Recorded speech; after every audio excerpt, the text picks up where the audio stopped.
Oh man. Let's see what's going on today.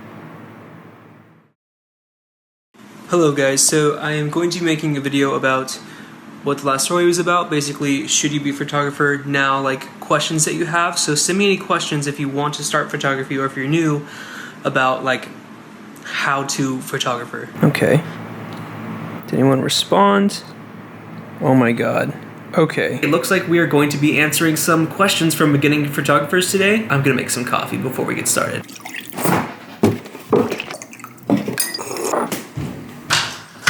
Okay, got my coffee, got my questions. Here it is, questions from beginning photographers. Here we go. What's up everyone, my name is Miles at Miles of Color, everywhere online, and today I'm answering questions from beginning photographers, if you haven't caught me saying that for the 6th time. So I opened up my DMs recently and just asked people to kind of ask away about questions if they're a beginning photographer, amateur, or if they just want to know anything about photography. And I got a list of my top 10 favorite questions. We're just gonna answer them as quick as I possibly can. However, I want to address something first. Sometimes I get asked, is it worth being a photographer in 2018 coming to 2019? Is it worth being a photographer when the field is so saturated? And I think people are asking me that because they want to know, are they going to make money? And that's a terrible reason to start photography. I wouldn't even begin thinking about photography if you want to make money. And if you do, get into weddings or headshots or commercial work, and that's where you're going to make money. But it does take work, and it is kind of like soul-sucking work if you don't like it. So if you're passionate about weddings and anything else, commercial, all that stuff, get into it and you're going to kill it. You're going to do great. I believe in you. You're going to do amazing, but don't get involved in photography if money is the reason you want to do it. Okay, that being said, let's go into question number 1. Should I study photography in university? So I wrote down formal versus creative. What I mean by that is, so you can get this formal education and learn about photography, which is beautiful. It's amazing. You're gonna learn a lot. And you're gonna learn a lot of things very slowly. Just because it's slow doesn't mean you're not learning. And you're also gonna get your hand kind of held along the way, but you're gonna learn all the basics, you're gonna learn all the fundamentals, and that could be really helpful, especially if you're not very good at like learning information just by yourself. However, I don't believe that school can teach you to be creative or how to, utilize all of your creative energy and turn it into something visual. I don't think school can really do that. I think it can help you, but I think a lot of being creative is something you learn by yourself. For example, if you want to learn how to create an amazing photograph that someone else took and you're like, how do they do it? Just try to recreate exactly what they did. Don't call it your own work because that is copying people, but like try to just recreate others' work until you start to get your own ideas and you start to think like a creative. And you start to think visually. How can I create my idea and bring it to life visually? And you can learn from others by doing that. Number 2, I'm a teenager and I have no experience. Help! Okay, something for teenagers. I know you feel like, you have to get it all figured out right now, but trust me, I didn't pick up a camera until I was 23 years old, okay? You're a teenager, you have so much time. Pick up your camera. I don't care if it's your iPhone, I don't care if you have a 5D Mark IV, all right? I don't care what you have. Go on YouTube, use the internet, read books, whatever, learn about photography, learn all you want, and pick it up and go for it. And like ask your friends to shoot. Take portraits of your grandma, take pictures of flowers, take pictures of anything. Start from the basics. Don't worry about Instagram. Just start taking pictures of whatever you want and just learn. Number 3, camera types, lenses, and editing formats. Camera types. So you have digital cameras and you have film cameras. Film cameras will teach you a lot about photography, the fundamentals, but there's a lot less room for mistakes because you're spending all this money on your film. If you expose your film and get it back and it's all ruined, like that's that. Like it's over, there it is. So I highly recommend starting with digital, just starting with your phone. Learn basic things like rule of thirds, leading lines, exposure settings. Learn all that. Apply it, use your phone or a very basic camera, and then start upgrading slowly once you kind of have mastered the fundamentals. You don't need to start fancy. The best camera you have is the one right here. As far as editing software goes, you can use your phone, you can use ViscoCam, you can use Lightroom Mobile, which is amazing. The Photoshop app is coming out for mobile as well. Just type in on the App Store photo editing software and you're gonna find so many amazing tools. Snapseed, other things, just check it out. You can start for free. Number 4, is it worth pursuing the type of photography you like even if it's harder to find jobs? Yes.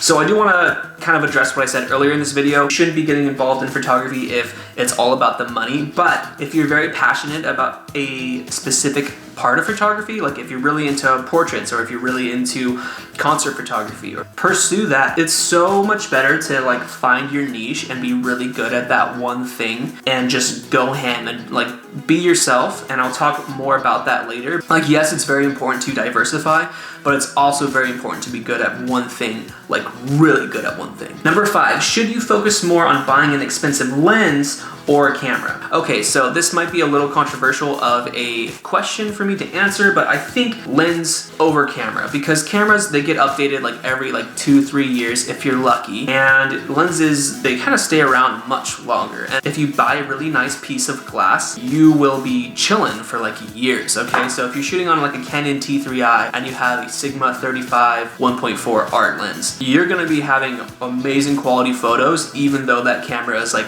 beginner, okay? So don't worry about it. I would invest in the lens and then upgrade the camera once you understand more about the fundamentals of photography. Number 6, what are good ways to get constructive criticism on your work? Okay, so first, I don't want everyone to do this, but I do try to give feedback in my DMs, so feel free to slide in there every once in a while. However, it does get overwhelming, but I do try to give feedback and answer all my DMs. Second, there's this Facebook group by Jessica Whitaker. It's called Build and Bloom. I highly recommend it. I will link it in the bio, and it is super useful. Also, you can create like an Instagram DM group with other beginning photographers, and you guys can all like give feedback on your work, and like you can send like an edit before you actually post it. Like, hey guys, like what do you think about this edit? Like I want to like throw butterflies into this photo. I'm not sure if they look real enough yet. Like, should I blur them more? Just like throw things in there. Number 7, what was your first source of income when you started? Did you work another job? Yes, I worked another job. I worked at coffee shops for like the first year and a half of me being a photographer. Actually, the first year of me being a photographer. It was a tough time. I wasn't making a lot of money. I was sleeping in my friend's living room, like on the floor for a year, just like trying to learn as much as I can about photography. I was shooting portraits like 5 out of 7 days of the week, like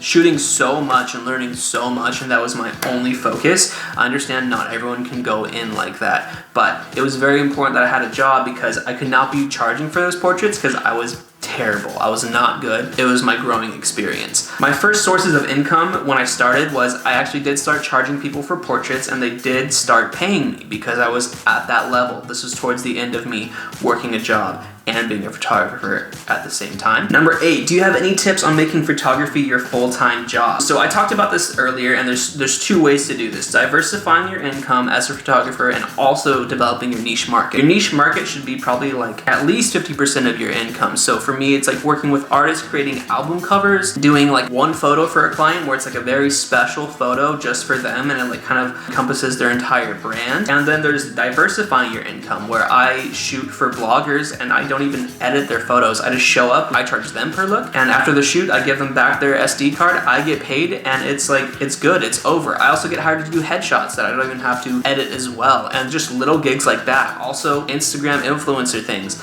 I do that as well sometimes. I get paid to post. I get paid a couple $100s to post a picture. There are just like so many ways as a photographer to make money these days, especially if you learn how to build your Instagram following. You can just charge for posting a photo on your Instagram, and you can charge like one-on-one workshops with people. If you're more experienced down the line, you can host a workshop. You can make a tutorial on your website and sell that, like my friend at Liquid Verve. She's done that as well. Number 9, any secrets on getting your photos shared? So there's a few ways to doing this. I think for me, the first few ways of getting my photos out there was doing like shout-outs for shout-outs, shouting out other photographers on my story and them doing the same for me, right? If your work is really good, people are going to see that you got shouted out by that person. They're going to check out your work. They also might even be inclined to do a shout-out for you where you don't have to do a shout-out for them. Like you might just get shared all over the place. Also, be very active. When I'm scrolling on Instagram, I don't scroll past one photo without commenting on it because that is my job. I'm there to network. That is my network, and I'm there to encourage others to be creative and to post. And I'm like congratulating them for just like posting a photo. It's hard work to have content every day. So inspire others and just congratulate others on being creative. It's not easy. Share others' work. So share just random people's work on your Instagram story, share it on your Twitter, tell your friends in person person about like a photographer that you really like or a model that you really like, and just like share other people. It's gonna come back to you, I promise. And lastly, number 10, how to stick out more than others. So I wrote down, be your truest and most creative self. And this is so true. When I started photography, I was trying so hard to be like a lifestyle photographer like Samuel Elkins for a while. Then I was like, no, I want to do color. So I was like Brandon Wolfo for a while. And then I was like, no, I moved to LA, so I have to be fashion. So I was like trying to be Jessica Gobasi for a while.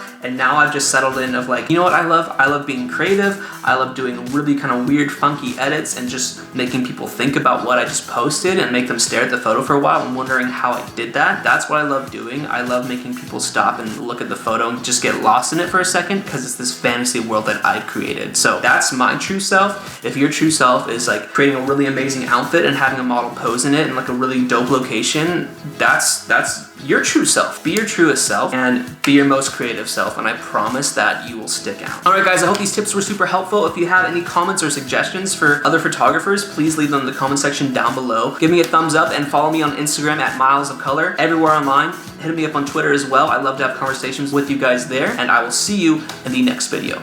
Go tell your friends about it. Go tell your friends about it.